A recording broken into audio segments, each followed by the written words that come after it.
From Athens to Munich, from Tokyo to Seoul, Team USA's journey through Olympic basketball has been a roller coaster of triumphs and heartbreaks. Whether it's France stunning the Giants, Puerto Rico rewriting history, or Lithuania snatching victory, each defeat has been a wake-up call for American basketball. But amidst the shattered dreams and missed shots, one thing remains clear. In the global arena, the road to gold is paved with unexpected turns and unrelenting competition. If we go back just to 2021, the mighty Team USA got a reality check in Tokyo. France decided to crash their Olympic party with a 16-2 run at the end, sending the Americans home with their first loss in nearly 2 decades. Evan Fournier played the hero with 28 points, including that dagger of a three-pointer that broke American hearts.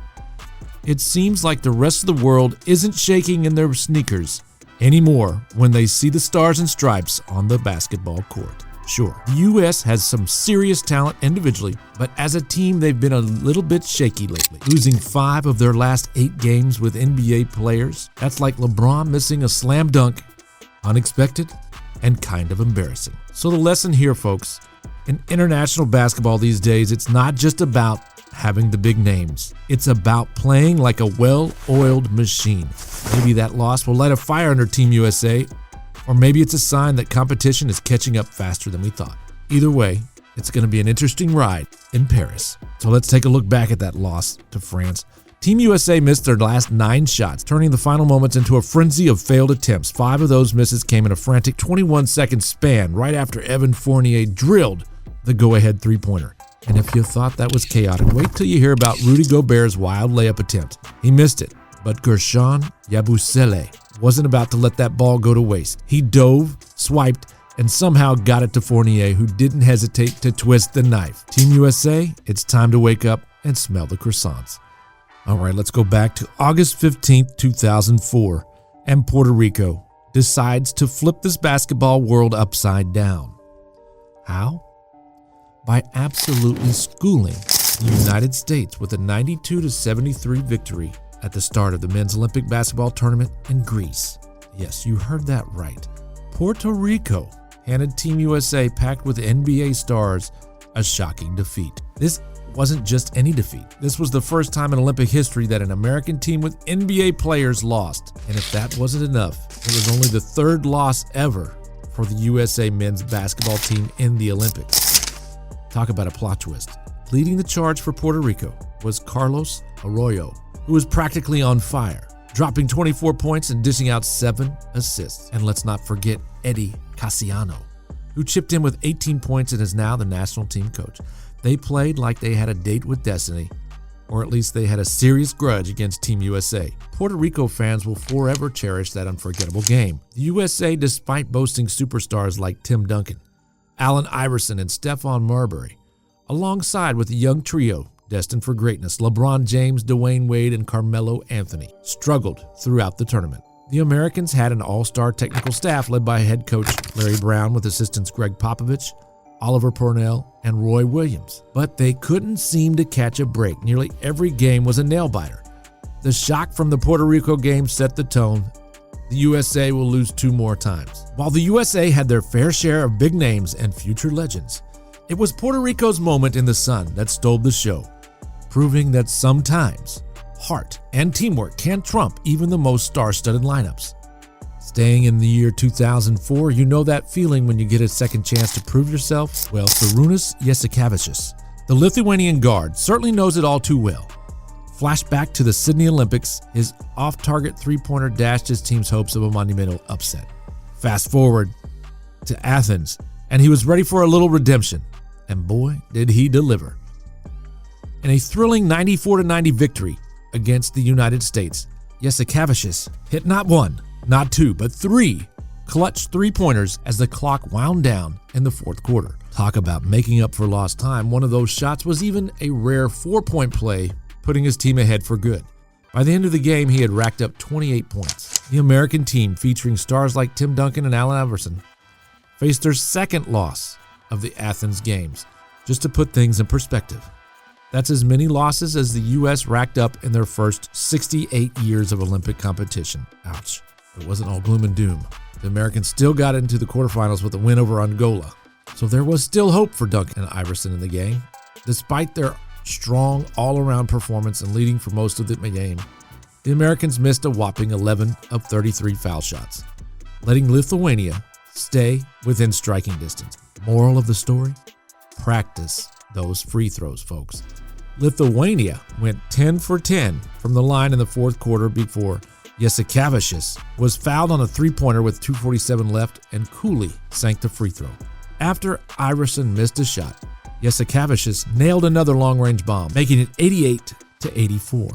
At this point, it was clear this guy was on fire, and someone better call the fire department. Richard Jefferson tried to answer back with a three-pointer, but Jasikevičius was like, not so fast. He drained yet another three-pointer to bring back the 4-point edge. Then Stephon Marbury turned the ball over, and guess who got fouled and sank 2 more free throws? Yeah, you guessed it, Jasikevičius, pushing the score to 93-87 with just 57 seconds left on the clock. Seriously, at this point, he could probably hit a shot blindfolded. Despite the loss, the Americans played their best all-around game yet, finding ways to penetrate the zone defense, creating turnovers, and looking as crisp as they have since their training camp started. But it wasn't enough against a Lithuanian team with more experience and poise down the stretch. The Americans managed to build a 10-point lead by dominating the boards and turning their defense into high-tempo baskets. They were ahead 49-44 at halftime.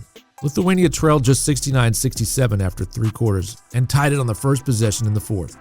It was a nail-biter, with neither team leading by more than 2 until Iverson hit a smooth 15-footer. Jasikevičius then missed a rushed three-pointer, and Iverson capitalized with a 3 from the left wing, making it 79-75 with 4:55 left. Cue the drama. The lead grew to 5, but Lithuania kept their cool at the free throw line, setting the stage for Jasikevičius to take over. He was like a basketball ninja, stealthily hitting crucial shots and free throws when it mattered most. In the end, it was Jasikevičius and Lithuania who had the last laugh, leaving the U.S. team scratching their heads and wondering what just happened. And then came the semifinal against Argentina, the team that had inflicted the USA's opening defeat at the two's out. Somehow the USA survived the group stage and managed to beat Spain in a quarterfinal that suggested they might finally be gelling. But then came the semifinal against Argentina, the team that had inflicted the USA's opening defeat at the 2002 World Championship. While the Americans showed signs of improvement, they were up against a classy Argentine team who sensed the chance for another memorable coup. The South Americans led by 5 points at halftime and widened that lead to 13 points by the end of the third quarter. The Americans closed the gap slightly, but the match ended 89-81 in favor of Argentina, marking the end of an era of American dominance on the Olympic stage. This game was like a dramatic movie with a twist ending that no one saw coming. Despite their earlier struggles, the U.S. team showed flashes of brilliance and tenacity. However, Argentina, with their sharp plays and relentless spirit, had the final say. Now we're going to go back to 1988. For only the second time in Olympic history, the United States faced a stunning defeat on the basketball court, falling 82-76 to the Soviet team in the semifinals. This loss marked a significant moment as the Americans, who had entered the game on a streak of 21 consecutive Olympic victories since their previous loss to the Soviets in Munich, could now only hope for a bronze medal, their worst Olympic showing ever. John Thompson, United States coach, had voiced concerns all summer about whether his team had enough preparation time to face the seasoned Soviet squad, known for their experience in international play. The American team had been cruising through the Olympics, winning their first 6 games decisively and boosting their overall record to an impressive 85-1. However, in a pivotal semifinal match against the Soviet Union, Thompson's concerns about facing a mature and experienced team came to fruition. The Soviets controlled the tempo from the outset, skillfully maneuvering around the Americans' press with precise passing rather than risky dribbling. Adding to their challenge was Arvydas Sabonis, the towering 7'3" center who, despite recovering from an Achilles heel injury, delivered a standout performance with 13 points and 13 rebounds, effectively clogging up the lane. Rimas Kortinaitis, known for his sharp shooting, poured in 28 points, including crucial three-pointers that prevented the U.S. from transitioning into their fast break game. Instead, the Americans often found themselves stagnant, struggling to create scoring opportunity. Even defensive specialist Stacey Augmon couldn't contain Kortinaitis, highlighting the Soviets' offensive prowess. Despite efforts from David Robinson, who kept the U.S. competitive with 14 points against Sabonis, and a brief comeback sparked by J.R. Reed and Charles Smith in the second half, the Soviets maintained their composure, capitalized on free throws, and ultimately secured an 82-76 victory. The 1972 Olympics where basketball turned into a showdown of epic proportions. It was a clash of titans both on and off the court. But before we get to the heart-pounding game, let's rewind to the Munich massacre, a tragic shadow that hung over the entire event. Palestinian terrorists crashing the Olympic Village, taking Israeli athletes hostage. It was a nightmare that shook the world. Even with all the chaos, the games eventually resumed because, well, the show must go on. Now fast forward to the day of the big game, the Soviets in their fiery red jerseys, the Americans in their crisp white. Talk about a visual metaphor for the intensity of sportsmanship. The stakes weren't just about dunking and dribbling. It was about global bragging rights. The U.S. had a streak to uphold, 7 straight gold medals in basketball. It was practically written in the Constitution that we owned hoops. The Soviet team, though, they were no pushovers. They had the experience, the chemistry, and the intimidating aura of a team that had played more games together than most people have had hot dinners. But hey, this was basketball, and in America, that's practically our backyard sport. We invented slam dunks and three-pointers while eating hot dogs. Nobody was going to tell us otherwise, not even those tough Soviets. So cue the epic showdown, college kids versus seasoned pros, red versus white. And for once, the outcome wasn't a slam dunk for the American. The game ended in controversy and heartbreak, with the Soviets narrowly clinching victory in a decision that sparked debates for decades. It was more than just a game, it was a clash of skill and determination. Talk about a roller coaster of emotions. The '72 Olympic basketball final between the USA and the USSR was more dramatic than a soap opera season finale.